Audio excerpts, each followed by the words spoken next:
Hello students, मैं Sita Gupta, PGT history from JNV Shajapur, MP. Today I am going to teach you class 12th history chapter number 7 Vijayanagara empire. तो चलिए अब पढ़ते हैं हम लोग विजयनगर एम्पायर के बारे में. सबसे पहले स्टूडेंट्स हम जानते हैं कि विजयनगर एम्पायर का जो टाइम पीरियड है वो क्या है. तो आप यहाँ बोर्ड पे देख रहे हैं कि 14th century to 16th century के बीच में, 14वीं से 16वीं सदी के बीच में ये एम्पायर फ्लोरिश हुई, फली फूली, समृद्ध हुई और भारतवर्ष में इसका काफी नाम रहा. अब सबसे पहले विजयनगर एम्पायर की जो हिस्ट्री इतिहासकारों ने रिकॉर्ड की है, उस इतिहास को जानने के क्या स्रोत रहे जिससे इतिहासकारों ने उसका पुनः निर्माण किया है. तो सबसे पहले स्टूडेंट्स हम जानेंगे कि विजयनगर साम्राज्य के इतिहास को जानने के कौन कौन से सोर्सेज हैं. तो सबसे पहला सोर्स है वो स्मृतियों पर आधारित मौखिक परंपराएं हैं. इसका मतलब है कि जो वहां लोग मौजूद हैं, आज जिंदा हैं, उन लोगों से जो बातचीत की गई, खास करके जो पंडित पुजारी थे, ब्राह्मण थे मंदिरों के, उनसे जो उनकी पुरानी पीढ़ियों से उनको मौखिक परंपराओं के तौर पर जो सूचनाएं उनको मिली थी विजयनगर एम्पायर की, उन सूचनाओं के आधार पर जानकारियों को इकट्ठा किया गया और उनको रिकॉर्ड करके विजयनगर एम्पायर की हिस्ट्री को लिखने का प्रयास किया गया. दूसरा स्रोत है पुरातात्विक खोजें. पुरातात्विक खोजों का मतलब है कि आर्कियोलॉजी डिपार्टमेंट को जो भी वहां खुदाई में सबूत मिले हैं, जो भी पुरानी वस्तुएं मिली हैं, उन वस्तुओं के आधार पर भी विजयनगर एम्पायर का इतिहास पुनः रचने की कोशिश की गई है. तीसरा इनका स्रोत है स्थापत्य के नमूने, जो बहुत ही बेजोड़ हैं और आपने क्लास 7th की बुक में भी उन नमूनों के पिक्चर्स देखी होंगी कि इनके आर्किटेक्चर का तो कोई जवाब नहीं है. अगर आपको जनरल नॉलेज में थोड़ा पता होगा तो जो हमारा यूएनओ है, यूएनओ का जो एक ऑर्गन है यूनेस्को के द्वारा हम्पी सिटी को वर्ल्ड हेरिटेज सिटी का दर्जा दिया गया है. वहां इतने ज्यादा हमें स्थापत्य के नमूने मिले हैं, बहुत सारे टेम्पल्स, महल, नहरें और बहुत सारे स्ट्रक्चर्स जो उस समय के इतिहास के बारे में हमें एक कहानी कहते हैं. उसके बाद वहां पे इंस्क्रिप्शंस, अभिलेख मिले हैं. उन अभिलेखों को पढ़ने से भी हमें इतिहास की जानकारी मिलती है.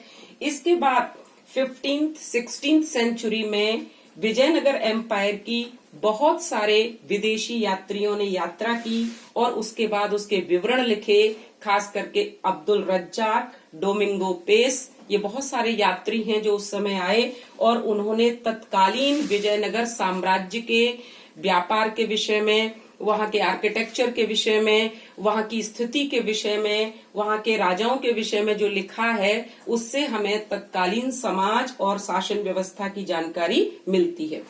छठा हमारा सोर्स है स्थानीय भाषाओं में लिखा गया साहित्य, जो वहां की कन्नड़ और दूसरी जो लोकल डायलेक्ट्स थी, उनमें भी जो लिटरेचर लिखा गया है, उस लिटरेचर से भी हमें विजयनगर साम्राज्य के इतिहास की जानकारी मिलती है. और लास्ट है आपका अन्य दस्तावेज, यानी जो और different documents related to Vijayanagara empire मिले हैं उस समय के, उससे भी इतिहासकारों को विजयनगर का इतिहास लिखने में मदद मिलती है. तो स्टूडेंट्स, जो आप ये देख रहे हैं सोर्सेस के ऊपर, हर चैप्टर में आपको पढ़ना है कि हर चैप्टर को किन सोर्सेस के आधार पर लिखा गया है. तो विजयनगर एम्पायर का जो इतिहास है उसको लिखने के ये मैंने 7 सोर्सेस की चर्चा की है. इसके ऊपर बोर्ड में भी आपके एग्जाम्स में क्वेश्चन पूछा जाता है. अब सवाल आता है कि ये विजयनगर साम्राज्य की जानकारी हमें कब मिली, कब से इसके बारे में ये डिटेल स्टडी होना शुरू हुआ. तो सबसे एक नाम देख रहे हैं आप यहाँ बोर्ड पे, हम्पी. सबसे पहले हम्पी की खोज हुई और खोज करने वाला व्यक्ति था कर्नल कॉलिन मैकेंजी. ये ब्रिटिश ईस्ट इंडिया कंपनी का एक कर्मचारी था, एक इंजीनियर था, बहुत अच्छा कार्टोग्राफर यानी मानचित्रकार था और इसको काफी जानकारी थी. ये जब 1800 में उसको पता चला यहाँ के बारे में तो वो हम्पी गया और 1800 में जाकर के उसने हम्पी के बारे में खोज करना शुरू किया।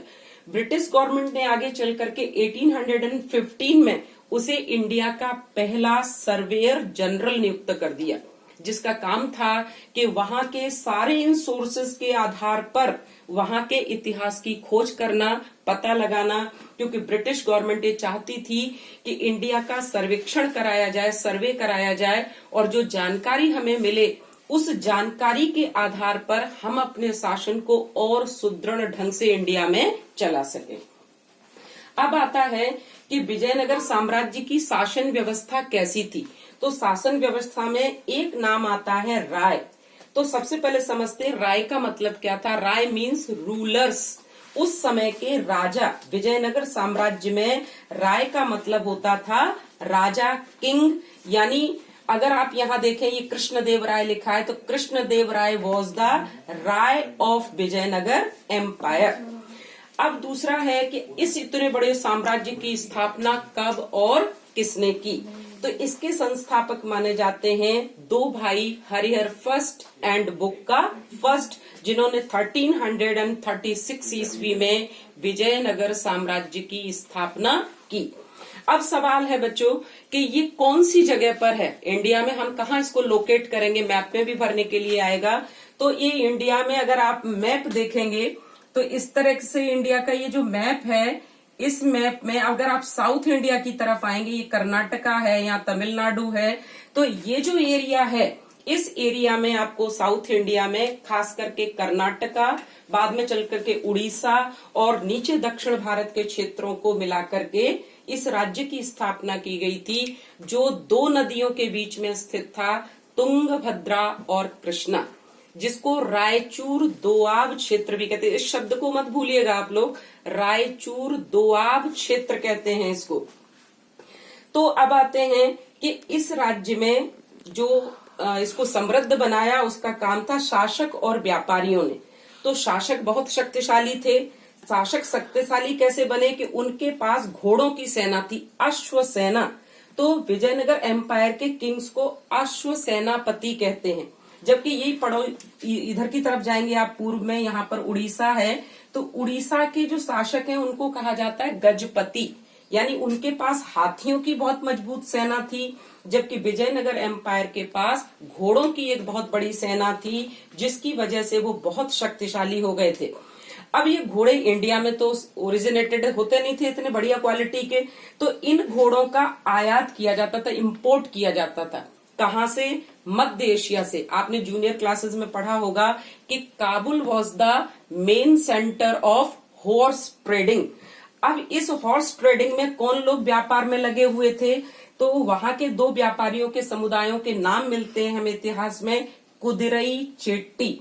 कुदिरई चेट्टी एक व्यापारियों के समुदाय का नाम है, कम्युनिटी का नाम है, जो व्यापार ट्रेडिंग का काम करता था। किसकी ट्रेडिंग का? घोड़ों की ट्रेडिंग का काम करता था कि विजयनगर एम्पायर में वो मध्य एशिया से, सेंट्रल एशिया से घोड़ों को मंगाता था। अब आता है कि अब अगर आप अब्दुल रज्जाक के बारे में पढ़ेंगे, जो फारस का एक राजदूत था, उसने जब यहाँ की यात्रा की, जब वो विजयनगर हम्पी पहुंचा तो उसने लिखा है कि विजयनगर के बाजार में शायद ही कोई चीज है जो नहीं मिलती है। इतने शानदार बाजार का उसने वर्णन किया है। उसने कहा है 3 चीजों का जिक्र किया है सबसे ज्यादा, कि यहाँ के मसाले, स्पाइसेस, यहाँ के टेक्सटाइल वस्त्र डिफरेंट टाइप के, और यहाँ के प्रेसियस स्टोन्स, रत्न बहुत बढ़िया मार्केट में मिलते हैं। और विजयनगर के जो बाजार हैं वो हर प्रकार की वस्तुओं से भरे हुए हैं, केवल उन्हें घोड़े मध्य एशिया से मंगाने पड़ते हैं। तो देश विदेश के यात्री यहाँ से ट्रेडिंग के लिए आते थे। तो आपको पता है कि जिस कंट्री का व्यापार दूसरे देशों के साथ ज्यादा होता है तो उसकी आमदनी भी बहुत ज्यादा होती है, क्योंकि टैक्स उसे व्यापार से बहुत ज्यादा मिलता है। तो विजयनगर साम्राज्य की समृद्धि का एक बहुत बड़ा कारण था कि उनका व्यापार बहुत समृद्ध था। अब चलते हैं कि ये राज्य इतने हाइट पर कैसे पहुंचा। उसका चरमोत्कर्ष का मतलब है कि ये इतनी ज्यादा प्रसिद्ध और इतनी कहना चाहिए कि बड़े इलाके तक फैलता चला गया, वो कैसे पॉसिबल हुआ। तो इसमें 2 लोगों का योगदान है, एक राय और एक नायक। राय मैंने अभी बताया था आपको कि वहां के रूलर्स या राजा को कहते थे, और नायक का मतलब होता था जो उनकी आर्मी के चीफ होते थे, सैनिक कमांडर। आगे चल करके मैं आपको पढ़ाऊंगी अमर नायक प्रणाली, जिसके ऊपर बोर्ड में 8 मार्क्स का क्वेश्चन पूछा जाता है। That was the unique system of Vijayanagara empire. तो अब राय राजा के विषय में पढ़ते हैं। तो विजयनगर एम्पायर में 4 वंशों के राजाओं ने राज्य किया। ये आपको समझना होगा, पूरे टाइम एक ही डायनेस्टी ने रूल नहीं किया।